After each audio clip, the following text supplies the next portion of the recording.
தென்காசி மாவட்டம் குத்துக்கல் வலசையை சேர்ந்தவர் ஓய்வு ஆசிரியர் மற்றும் சிலம்பம் ஆசான் அருணாசிலம்.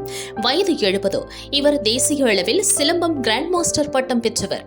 10 வயது முதல் தற்போது வரை சிலம்பத்தில் பல புதிய முறைகளை கற்று பல்வேறு விருதுகளை பெற்றுள்ளார். சிலம்ப முறைகள் மற்றும் அடிமுறைகள் குறித்தும் பல்வேறு புத்தகங்களை எழுதியுள்ளார். சிலம்பம் என்றாலே கம்பை மட்டுமே வைத்து ஆடக்கூடிய விளையாட்டு என பரப்பப்படுகிறது. நமது முன்னோர்கள் சிலம்பத்தில் 32 வகை ஆயுதங்களை பயன்படுத்தி உள்ளனர் என அருணாசிலம் தெரிவித்தார். அவர் தினமலர் நியூஸ் சேனலுக்கு பிரத்யேக பேட்டியளித்தார். சிலம்பம் என்பது வெறும் கம்பல்ல. ஒரு சித்தருடைய பாடலை உங்களுக்கு சொல்லிட்டு அதன் பிறகு நான் உங்களுக்கு விரிவாக கூறணும்னா நல்லா புரியும் நினைக்கேன். நீள்வான சிலம்பம் என்ற வித்தைதனை நீதிமானே உனக்கு பகர்வேன், கூறுவேன் ஆயுதங்களின் வரிசை தனை, கோளான கோளதுவும் விளையாட்டுக்கு, மாறுபடா தலவரிசை கத்தி 100, மகத்தான சங்கிலி 3, சுத்தமான வீரன் என்ற கை வாளுடன் செயலான ஆயுதங்கள் 32. இந்த பாடல் மூலம் சிலம்ப ஆயுதங்கள் 32 நாம் அறிந்தோம். இந்த 32 ஆயுதங்கள்ல இன்னைக்கு ஒரு 7-8 ஆயுதங்கள் தான் விளையாட்டா எல்லா ஆசான்மார்களும் விளையாடிக்கிட்டு இருக்காங்க. பல்லையம்னா என்னன்னு நிறைய பேர்களுக்கு தெரியாது. தகடப்பொந்தினா என்னன்னு தெரியாது. அப்புறம் லேசம்னா என்னன்னு தெரியாது.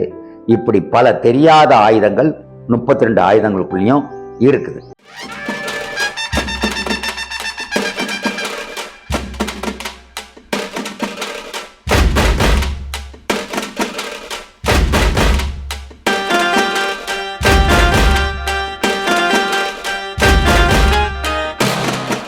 சிலம்பாட்ட கலைஞர்களுக்கு வருஷத்துக்கு ஒருத்தர்னு வச்சாலும் கூட இன்னைக்கு ஒரு 60 கலைஞர்களுக்காவது கொடுக்கணும். அவ்வளவு இல்லாட்டாலும் கூட மூத்த 60 வயதுக்கு மேற்பட்ட மூத்த கலைஞர்களுக்கு அவங்களுடைய தகுதியின் அடிப்படையில் நீங்க கலைமாமணி விருது கொடுக்கணும். இது அரசுக்கு வைக்கக்கூடிய கோரிக்கை. 2வது, 1939ஆம் ஆண்டு நம்ம மூத்த ஆசான்கள் எப்படி மரபு வழியாக இந்த சிலம்ப போட்டியை தவறு இல்லாம குற்றம் இல்லாம நடத்துறாங்கிற ஒப்பந்தம் என்கிட்ட இருக்குது. என்ன மாதிரி மூத்த ஆசான்களையும் அழைச்சி ஒரு மூத்த IAS அதிகாரி, அப்புறம் விளையாட்டுத்துறை அலுவலர் ஒருத்தர், விளையாட்டுத்துறை அமைச்சரின் பிரதிநிதி ஒருத்தர் அடங்கிய ஒரு குழுவை நியமிச்சு இந்த விளையாட்டுல என்ன குறை இருக்கு, 40 ஆண்டுகளாகியும் ஏன் தெற்காசிய போட்டிக்குள்ள இந்த விளையாட்டு போக மாட்டேங்குது அப்படிங்கிற ஒரு விசாரணை கமிஷனை நீங்க அமைக்கணும்.